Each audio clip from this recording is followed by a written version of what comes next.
The story opens in a remote, picturesque village in Poland, setting the stage for a deeply emotional and psychological drama about the fragile bond between a mother and her son. This village, though sparsely populated by locals, transforms into a bustling tourist destination during the summer months. Here we are introduced to young Piotrek and his mother. Piotrek's father works far away from home, leaving the boy and his mother to navigate their daily lives entirely on their own.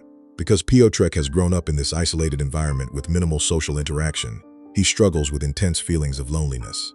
He has no friends his own age, making his mother the absolute center of his universe. Every aspect of his existence revolves around her. The idyllic bond between mother and son is established right from the beginning. They are inseparable. Piotrek's daily routine is a beautiful, uninterrupted loop of spending time with the woman who means everything to him. They ride bicycles together through the lush country roads. They swim in the nearby lakes, and they play games, just the two of them. In one of the most heartwarming recurring scenes, the two of them race alongside the passing trains, a daily ritual that cements their close-knit relationship. To Piotrek, this isolated life is perfect because he has his mother's undivided attention. Their relationship is depicted as pure, deeply affectionate, and completely exclusive. There is no room for anyone else in Piotrek's world, and for a while it seems his mother feels the exact same way. However, the tranquility of their lives is violently disrupted as the summer vacation season officially begins. The quiet village is suddenly flooded with tourists and neighboring families arriving to enjoy the local picnic spots and lakes. While the village comes alive with new faces, Piotrek remains isolated. His lack of social skills, born from years of seclusion, makes it incredibly difficult for him to approach the other children or make new friends. But the real tragedy begins when Piotrek notices a sudden, drastic shift in his mother's behavior. The woman who once spent every waking moment with him suddenly starts leaving the house at night. The psychological toll on the young boy begins immediately. At first, Piotrek tries to process this change silently, not reacting outwardly. He watches as his mother receives mysterious phone calls every single evening, after which she dresses up and walks out the door, leaving him completely alone in the empty house. Piotrek's nights turn into agonizing vigils. He sits up waiting for her, staring out the window, trapped in a house that suddenly feels too big and too quiet. Sometimes she returns late into the night. Other times, she doesn't come home until morning. To appease his growing distress, she offers empty promises, telling him that she will spend the entire next day with him. But when tomorrow comes, she breaks her promise, leaving him alone once again. Driven into isolation, Piotrek begins to spiral into severe anxiety and depression. He is a child entirely unequipped to cope with this sudden abandonment, completely devoid of a support system or friends to distract him. A glimmer of hope appears when Piotrek notices a new girl named Majka has moved into the neighborhood for the summer. Desperate for connection, Piotrek attempts to bridge the gap and befriend her. However, playing the role of a typical guarded teenager, Majka initially brushes him off, offering no response to his awkward attempts at conversation. Rejected, Piotrek's frustration with his situation reaches a boiling point. The very next day, as his mother prepares to abandon him for another evening out, Piotrek acts out in a desperate plea for attention. He deliberately spills a glass full of juice all over her dress. Instead of recognizing this as a child's cry for help, his mother explodes in a fit of rage. She screams at him, scolding him harshly, entirely blind to the immense emotional agony tearing her son apart from the inside. Without a second thought, she simply changes her ruined dress and leaves the house to meet her lover, proving that her secret life is now more important than her child's mental well-being. Driven by suspicion and profound heartbreak, Piotrek decides to follow his mother into the night. He trails her through the village, remaining hidden in the shadows until he discovers the devastating truth. She is meeting another man. She has a boyfriend. As Piotrek walks back alone, absorbing the shock of this betrayal, the director uses a brilliant visual metaphor. Piotrek encounters a lone baby deer wandering aimlessly on the empty road. The fawn, separated from its mother, perfectly mirrors Piotrek's own tragic reality. He too has been left behind by his mother to wander alone through the vast, overwhelming wilderness of his summer vacation. Seeing the lost fawn brings a strange sense of solace to the boy. He realizes he is not the only lonely creature in the world, giving him the courage to try and find companionship once again. The next day, Piotrek approaches Majka with renewed determination, and this time, the walls come down. They begin talking, and after sharing bits of their lives, a genuine friendship blossoms. Majka reveals her own deep-seated pain, explaining that her parents are divorced and that she too feels incredibly lonely in this world. Finding comfort in their shared trauma, the two become inseparable. Piotrek begins to transfer the activities he once shared with his mother onto Majka. They go cycling together, they swim in the lake, and they sit by the water talking for hours. For the first time all summer, Piotrek's paralyzing anxiety begins to subside.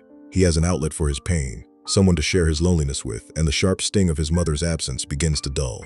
But the complicated adult world soon crashes back into Piotrek's life. One afternoon, an unfamiliar woman arrives at their house. She is the wife of the man Piotrek's mother is having an affair with. Finding the mother absent, the heartbroken woman breaks down in tears right in their home.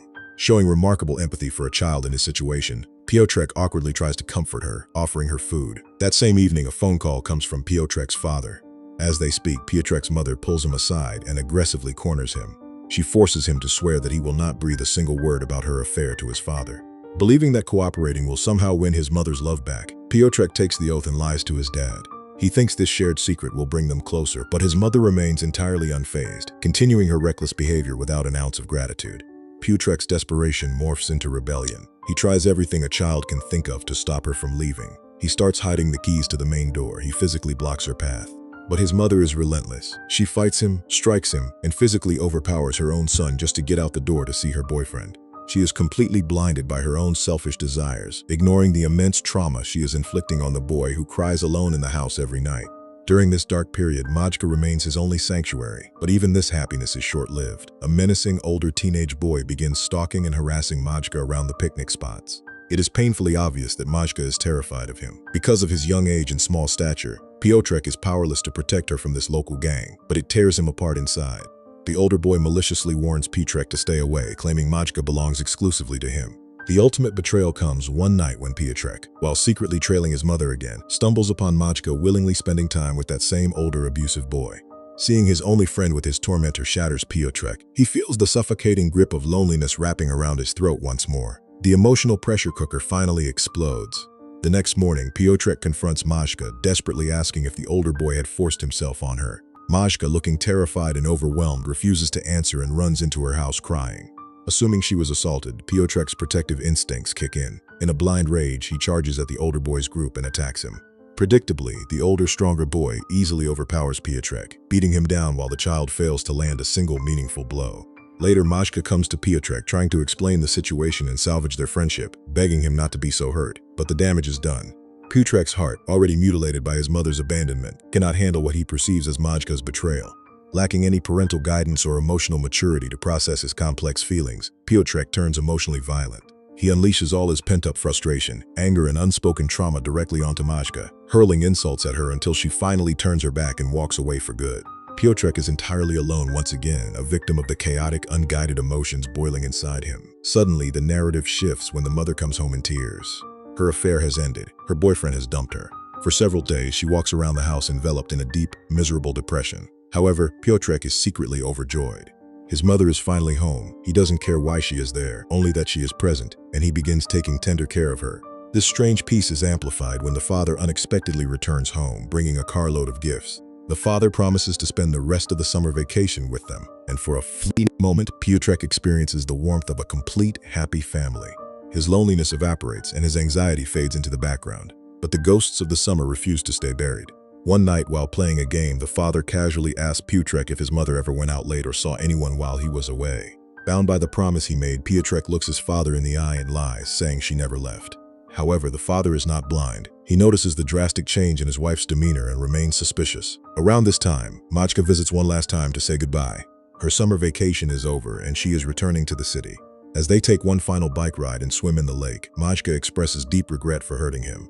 Piotrek realizes there is nothing he can do to stop her from leaving. It is the natural end of the season. The illusion of the happy family is violently shattered when Piotrek returns home from saying goodbye to Majka. He walks into the house only to see the wife of his mother's ex-lover walking down the stairs. The woman has told Piotrek's father everything. Piotrek cautiously enters the house and finds his father sitting on the edge of the bathtub, weeping uncontrollably. The foundation of trust has been completely obliterated. Realizing the extent of the betrayal, the father packs his bags. The mother begs him to stay, weeping and pleading, but when the core trust of a relationship is destroyed, no amount of crying can fix it. The father walks out the door, returning to his job, likely never to return.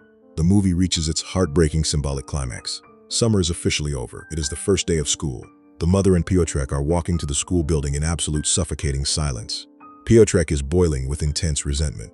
Because of his mother's selfish, reckless behavior, his father is gone forever. Because of her neglect, he was left emotionally crippled, unable to properly navigate his friendship with Majka. He was denied a mother's love when he needed it most, and now he is left with a broken home. As they approach a railway crossing, the mother steps over the tracks, walking ahead. Piotrek, however, stops and intentionally stays behind. Suddenly, the crossing bells ring, and a massive speeding train roars down the tracks, physically separating the mother and son. Panic sets in. The mother turns back, screaming as the train blocks her view of Piotrek. In this terrifying moment, facing the potential loss of her child, the ultimate realization crashes down on her. She finally understands what is truly important. It wasn't the thrill of the affair or the selfish nights out. It was the husband and son who were always there for her. As the train clears, Piotrek is still standing there, unharmed but emotionally distant. The mother falls to her knees, weeping bitterly as she realizes that to save what is left of her family, she must drastically change the track of her own life. The movie fades to black on this profound note of realization and regret, leaving the audience to ponder the heavy price of selfishness.